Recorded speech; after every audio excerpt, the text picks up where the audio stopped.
There's a lot of people, and you were talking about it earlier, that are stuck in an emotional baby mode, but because they're unable to go out and to force themselves to communicate at a level that makes other people feel good. And so they haven't pushed themselves. And so their neurological system and their body just feels like, oh, I can't do it. If you are lonely, it's equivalent to smoking 7 packs of cigarettes a day. And that impact on your health is horrible. And so it causes stress, it causes depression. Welcome to the Fountain of Vitality podcast. I'm your host, LaMont Leavitt. In a world overflowing with noise, confusion, and distraction, we're here to cut through the clutter and explore bold, unique paths to a longer, healthier, and more vibrant life. Through candid conversations with business leaders, wellness experts, industry pioneers, and innovators, we'll uncover insights to help you discover your own personalized, unique approach to thriving.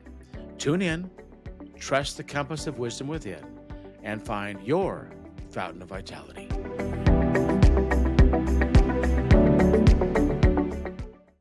Hello, my name is LaMont Leavitt, the host of Fountain of Vitality podcast, and we have with us today Mary Gardner. She is a radio host. She is a charisma coach. She is involved in helping people overcome so many weaknesses they have with being in front of people. So, Mary, thank you so much for being with us today. Well, thank you, Lamont. It's so good to see you and to see your audience again. It's always fun to be with somebody who's a lively podcaster and talking about the things that I love to talk about. So thanks for having me. Oh, you bet. We were talking just a little before about a lot of the challenges with loneliness that people are having with social media, the younger generation especially, but also it affects the middle-aged and older people as well. Tell me some of the things you've learned and observed. It's a huge epidemic. I just read a stat that ages 15 to 24, the people in that age range are spending 70% less time with friends than they did 20 years ago. So that's one of the things. It's like they're not spending any time with real people. They spend more time because it's more comforting oftentimes because they haven't figured out how to do small talk and have a friendship and those kind of things. And then also the loneliness epidemic is hurting everybody. And a stat that I heard that is horrible is that if you are lonely, it's equivalent to smoking 7 packs of cigarettes a day. And that impact on your health is horrible. And so it causes stress, it causes depression, and then it makes you overeat, not want to go out, be listless, hang out on your phone. So it's all a circle. So you got to be able to break that circle in order to go out and have a real life. It takes a little bit of effort, you know? Yeah. Have you, if people try to put down their phone and not use it for 24 hours, it's interesting to see how uncomfortable it makes people to try to give yourself a diet. Yeah. There are some families that when they come to the table, they put all the phones in a basket. And then there is now social media diets that people are going on to give themselves a break, a mental break. There's also really good rules, like because the blue lights and things like that, not to have it an hour before you go to sleep. And then to put your phone somewhere else besides not right next to your head. So you grab it in the middle of the night.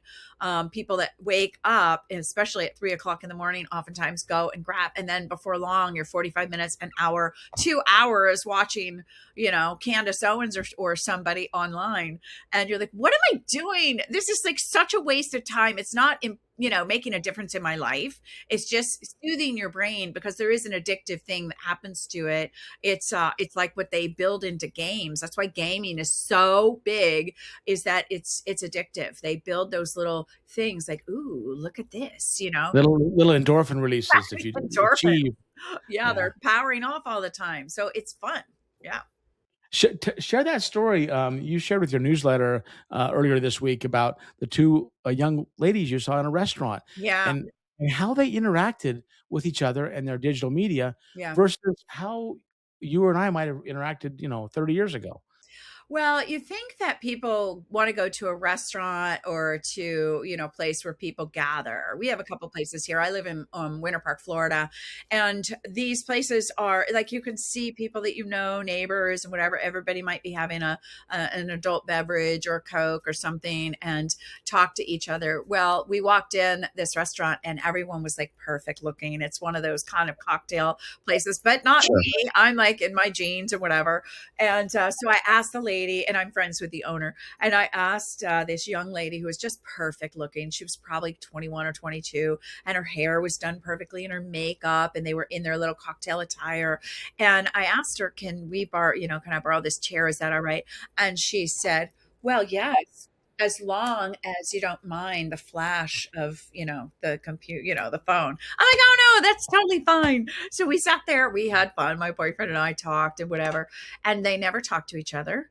They never had a conversation. They never laughed. They never looked up. They only took pictures of themselves and each other and then posted them online or edited or what have you. And probably in about an hour, hour and a half, it was the saddest thing that I could imagine. And now maybe they're working, but they're posing. And that's what's happening is a lot of the younger generation or people that are influencers are posing. They're actually now able to use an AI derivative of themselves, showing them in places around the world. And so they make this life appear that they're so happy and they're so great. And the sad thing is that they're really not connecting on an emotional level with your friend. And there's a stat Yeah. that I love too, that if you have a best friend within a mile of yourself, you're going to be happier. And so if people were to understand that it's so simple to be able to have a joy inside your heart and to be, of course, we know that God, our creator, we want to have a relationship with God, but also with friends, it's very important to be able to have a real conversation, to be able to get down into how are you doing? What are you up to? And to be able to listen to people instead of just racing off and going and getting your addiction fed, getting back online. Yeah. One of the things I've done that's helped me tremendously is I turn off all my texting alerts and I check texting when I want to check it. Oh, yeah. So it's not just bing, bing, bing Yeah. going off all day where you can't even, it breaks from your focus. Yeah, yeah, that's a good one. And it used to be email too, before Yeah. Yeah. texting.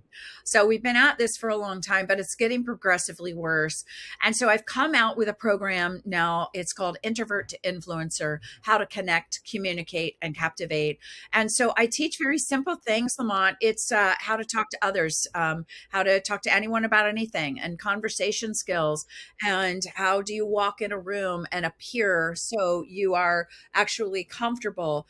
And so I have all sorts of little techniques about conversation and how to get it started, how to make friends.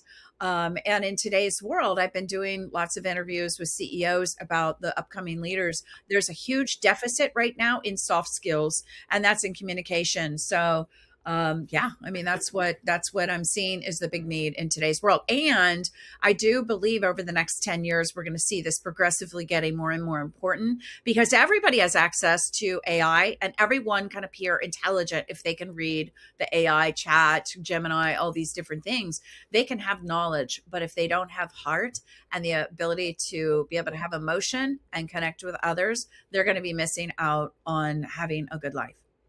Yeah, yeah, good point. I've talked to people that have told me they're afraid to have conversations because what if they say something wrong? What Yeah. if it's not perfect in the Yes. text, how it's been crafted, or an email, how Yeah. it's been crafted, and then having AI fix what they would have said so it's clear. Oh, I think, right? exhausting. Well, first of all, on text and an email, you don't have tone of voice. So you could say this term, and if you say it multiple different ways, it has multiple different meanings. Sure. I did not say you stole the money. I did not say you stole the money. Well, who did? Somebody else did. I did not say you stole the money. I did not say you stole the money. It's like somebody else did, not you. And I didn't say you stole it. I say you borrowed it. Or I didn't say you stole the money.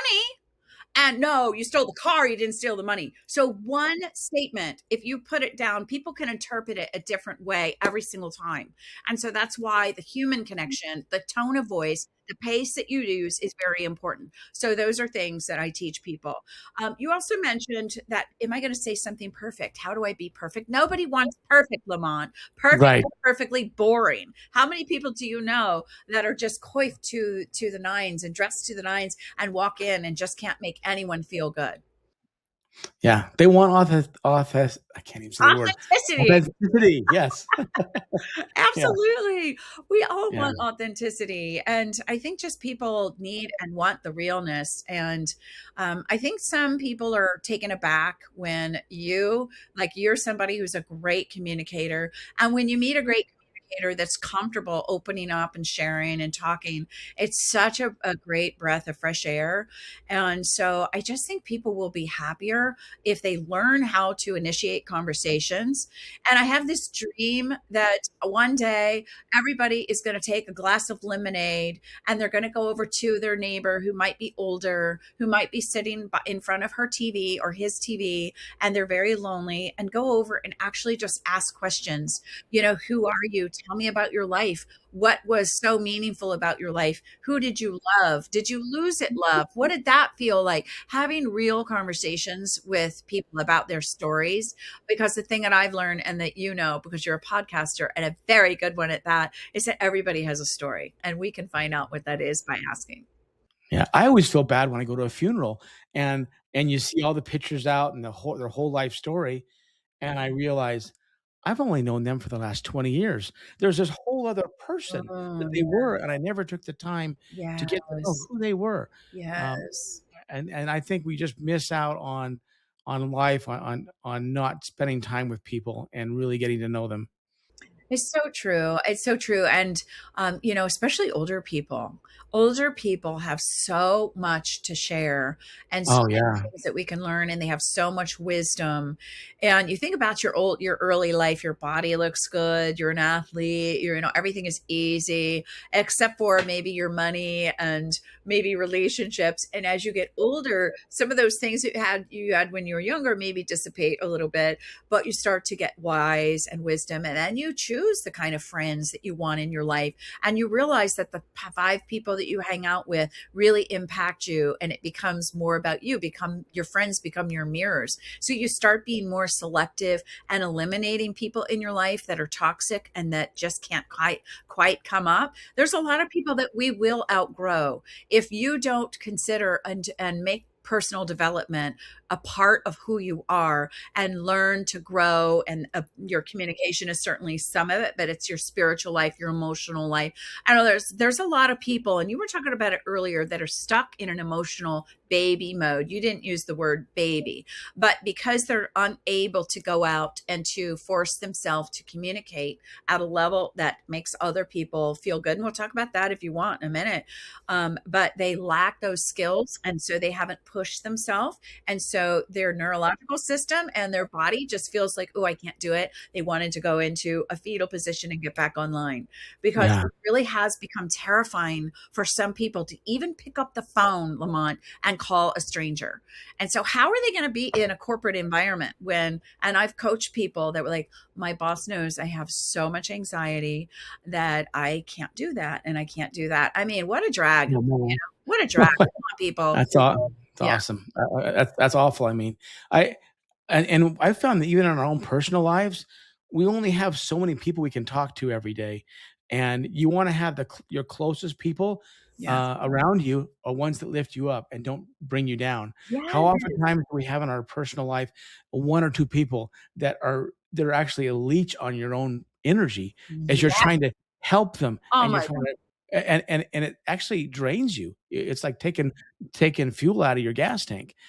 Recognize who's tearing you down and bringing you down, and maybe put them on a different plane, somewhere further away from you emotionally, that they don't tear you down. If you find yourself being dragged down emotionally, I think we need to look at I that don't around. even think it's somebody who's tearing you down.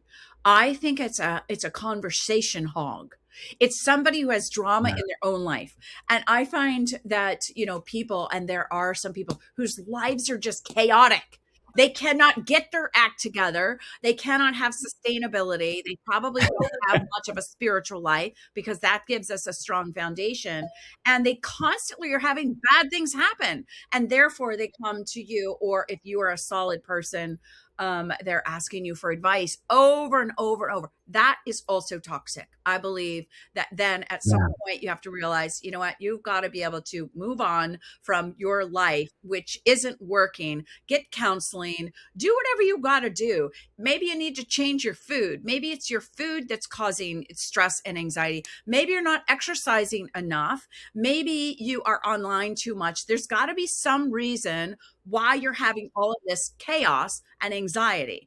And so I think if people were to understand that they can get to the bottom of it. Now, Lamont, we both know there are people that have chronic physical conditions and health issues Yeah. and children. And I had a child who was, like a special needs kid. And there are times where people's lives, I think they come in because they need support. And I'm not talking about them because Right. those are people that are brought That's into different. our life, I believe, so we can support them and pray for them and help them get beyond a situation that's really dire. But I agree with you. Toxic people, not good. I think sometimes there are some people you'll find, you'll see they're validated in their uh, being downtrodden or victimized. Um, and so I think they always have something wrong. Something's not right. Something's not fair. Hmm. Hmm. Instead of looking at all the good and love in the world and say, how can I attach myself to those things instead? Yeah.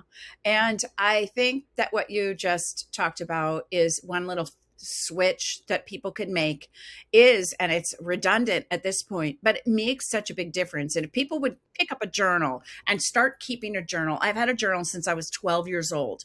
I have documented my whole life. And so I go back when I was a kid, I'm like, oh my That's God, great. what was I thinking? But like Tony Robbins and Jim Rohn said, if your life is worth living, it is worth recording. And so I've always done that. But if people were to understand the best way to start every day is not good God, it's morning. Instead, say, good God, it's morning, or good, great God, it's morning, and to be grateful and to put yourself in that place of gratitude first thing every morning. And what I have found, if I write in the morning and can duplicate and see the things or the prayer requests or things that I had the day before that I needed to solve and be able to have an intention that those things would have wisdom come to me, I would be able to solve those, get help from other people, whatever, that your life becomes a lot more manageable. And so, gratitude, I believe, is such a key. The thing that worked for me is always have an open mind to something I don't know. Too often times as we get older, we get set in our ways and, well, that'll never work. No, not Or us. so, so I think it's so important to always Yeah. have that open mind that we had when we were teenagers Yeah. or younger to allow ourselves to keep learning. And that Yes. that brings joy to me is to keep learning I something love new. that. I Yeah. love that. And one of the things that bringing that and attaching that to learning about new people. And so one of the things that I see that people, and we had talked about earlier, that people seem to be somewhat intimidated to start conversations. They have no idea how to do it. And so what I've always shared, I'll give a couple little quick Yeah. tips. What couple good tips? Yeah, when you walk in a room, I've heard this when you walk in a new door, and I created this system, is that you imagine that you are throwing a party, and at your own party, you're going to make sure everybody's taken care of. This person over here is serving drinks. This person over here is taking the coats. Let me make sure this person has someone to talk to. So you introduce people. If you adopt that attitude when you walk into a conference, into a new place, if you're at a restaurant where you don't know anybody and you're going to go mingle or whatever, if you take on this is my party attitude, and then you're going to go up to people who it makes sense, not people that are closed, not people that are in one-on-one conversations, but you find somebody or a group that may be open to, they're just kind of hanging out or whatever. And you could just announce, hey, everybody, how are you? My name is Mary. It's nice to meet you.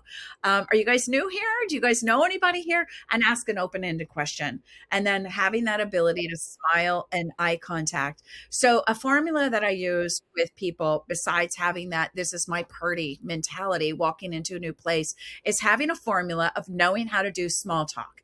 And the formula is FORM: family, occupation, recreation, message. I write about this and have that in my audio program on the Great Discovery, Mary Gardner. It's those 4 questions. Family, tell me about your family. Do you have kids? Occupation, what do you do for a living? Do you love it? Are you excited about your career? What made you go into that? Yeah. And then recreation is about, what do you do for fun? What are you doing this weekend? Do you have plans? Oh, you're going skiing or you're going kayaking. Where are you going? Have you done it before? And then message is the most important, Lamont. And message is someone's passion. And if you can ask somebody and they tap into that thing that makes them light up and they're so excited about it, you can talk to them forever. They're going to love you. I've talked to some of the most quietest people. You just have to find what's their thing. And even the most introverted person will open up if you can surgically go in there and figure out what makes them tick. What's their thing? What's their and that it becomes fascinating conversations. And I've found that I learn a lot from someone who has learned a whole bunch about a given topic, and they live in that space. 100%. Even if we're not interested, and this is the thing that there was a guy that used to be in my world. It was a husband of one of my friends. And when I would talk and I'd say, oh, I went on vacation. And he'd go, uh-huh. I'd say, okay, I had a car accident and it was scary. Uh-huh. There was no feedback whatsoever. And what you're identifying is that curiosity and like engaging, and it's like continuing the conversation until you find that thing. And so, but as the receiver of a conversation, the conversation partner, we also need to act enthusiastic. Where did enthusiasm go? You know what I'm saying? Right. Yeah, that's true. So it's that ability to have that small talk and that curiosity and to be able to ask questions can go into business. It can make you money. It can make you millions of dollars. I had one client, because I teach this course called the Charisma course, and the Charisma course was on ABC's 2020 years ago. And I teach all levels, all the way up to doctors and CEOs and everything, to have this communication style that allows to make other people feel comfortable. And he walked in and he said, I'm going to a conference next week. I'm about ready to be fired and I need to learn these skills because I don't want to be fired. So we worked on how to have a handshake, a nice firm handshake, how to look in the eye of somebody and smile, not so happy that you're like scaring people off, but just a nice, pleasant smile, and practicing in the mirror so you look appropriate. And using people's names. If you're using people's names, it's the one thing that people have been attached to their whole life.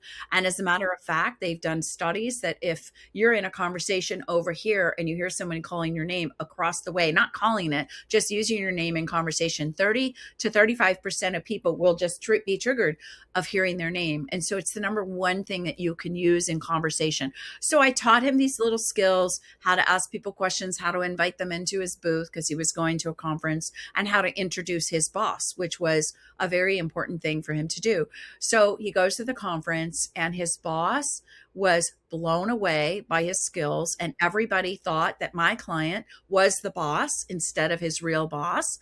And how he acted. Yeah, because how he acted. He was so excited about his company and introducing his boss. And this is my new friend, John. And this is my boss, Fred. And, this is what he does. And this is what he does. I'm so excited to introduce the two of you. And then they have a conversation. Well, he comes back to the Charisma course and he said, Mary, you're not going to believe it. He said, not only did I not get fired, but I got a promotion. I'm now the vice president of sales. That's beautiful. That's beautiful. After one conversation. So these skills of communication, if you're a mother or a father, if you force your kids to learn these skills at home. I was just talking to somebody today. Often it was a woman. I went to the swim pool. I'm a swimmer. and I was just going to go see what the team was that was swimming there. And I met this mom. She has 4 kids. And she said, we have to teach our children at home because they're not going to get these skills out there. And when they are out there, people are watching our children. And then that reflects back on the parents. So teaching your kids how to be respectful to adults, how to use their names, how to look at them with their eye contact, smile. And I taught my kid from when he was a little kid all the way up. He's 26 now, and he's an introvert, but he's really good at communication and small talk. It's so important. And the other thing, Lamont, don't forget table manners. That's important too. Right. Yeah. Oh, don't look like a slob, please. I In know. fact, eat half your meal if you have to. Yeah. Sure. There's just some of the simple things that are being missed out. And, when you get to a corporate level, I coach doctors and CEOs of hospitals.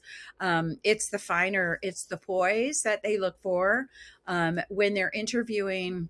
Especially, I was talking to an Advent Health professional today, and they have a spiritual component to their culture, which I thought was so valuable. And a lot of the CEOs that I talk to do have a spiritual component, but they look at body, mind, and soul, look at the whole person. And so I just think that is really important as parents, that we instill that in our people. And I've taught a lot of the doctors, instead of like going into an interview, and when people ask you in an interview, tell us about yourself. Well, my name's Mary Gardner and I am blah, blah, blah.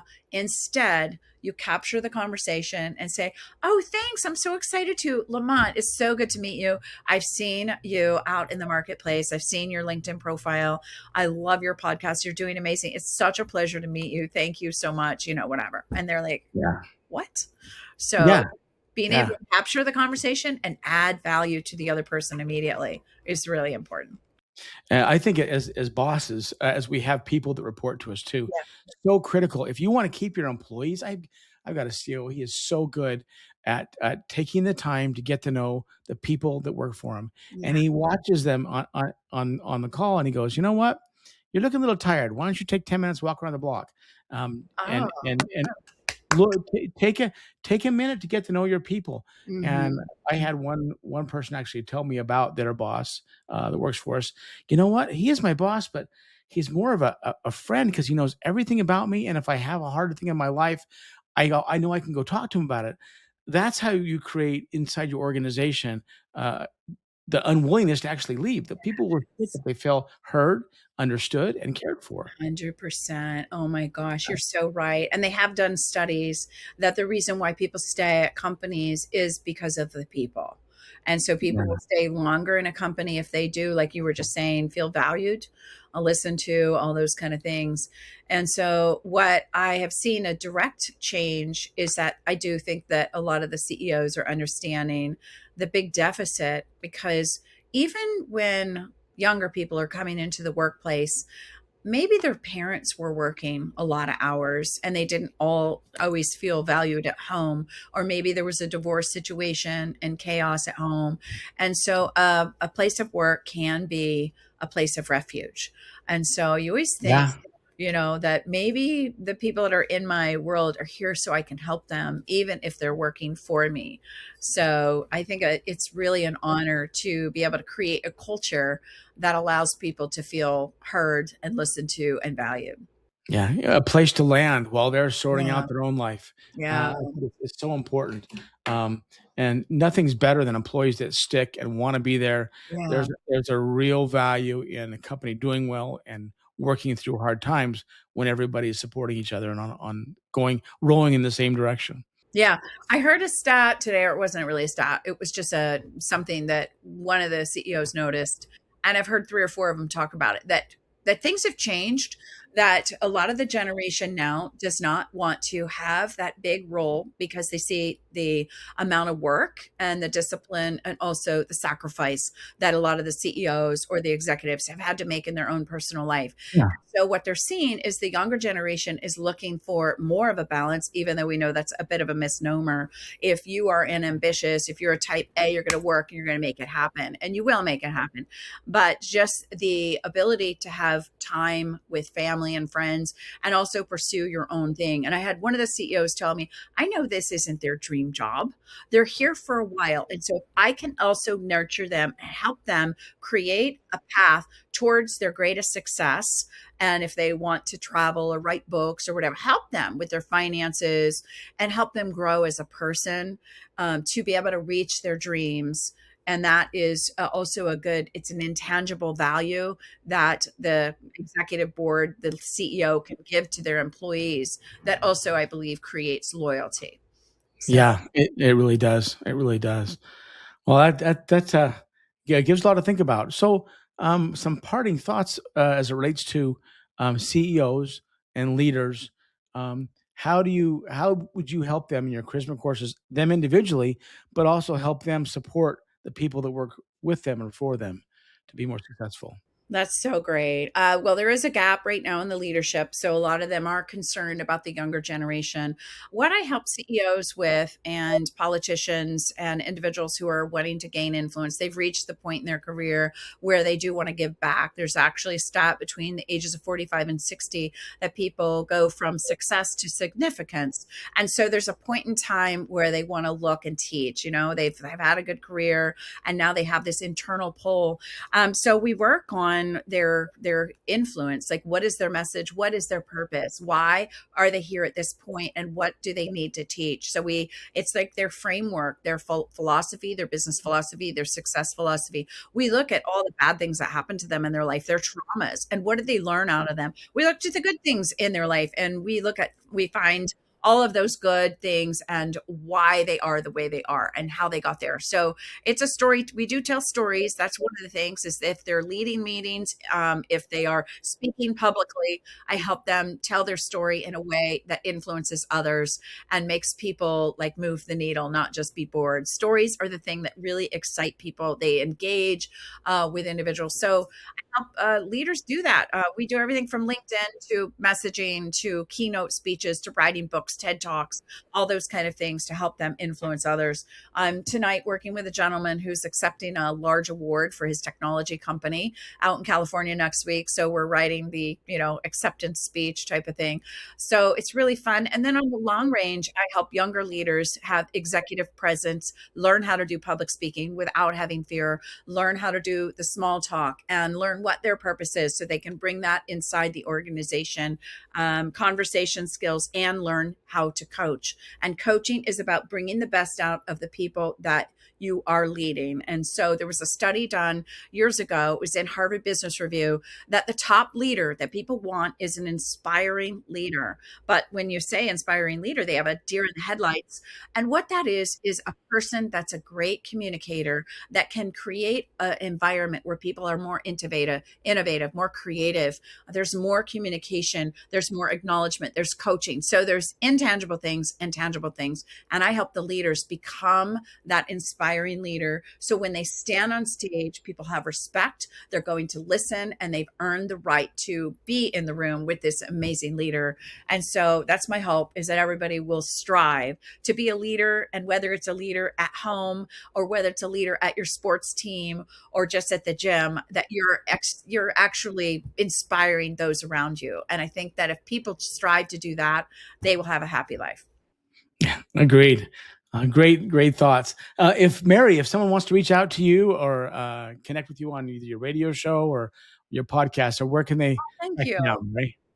Yeah, absolutely. I do a radio show. It's on Salem Communications. It's in Orlando, but it's streaming on theanswerorlando.com. It's Saturdays at 1:00 East Coast time. And then marygardner.com, of course. And then my new course, Introvert to Influencer, How to Connect, Communicate, and Captivate. You can find that on my website, but also at thegreatdiscovery.com. And so I'd love to answer questions if anyone has any. I just wish that I want everyone to be happy and in their purpose. I believe everyone does have a purpose. And we do have an assessment test. It's $20. We can send a link to you. It's not mine. It's a friend's. But if you are seeking that, please let me know. We'd be glad to help you out and send that link to you.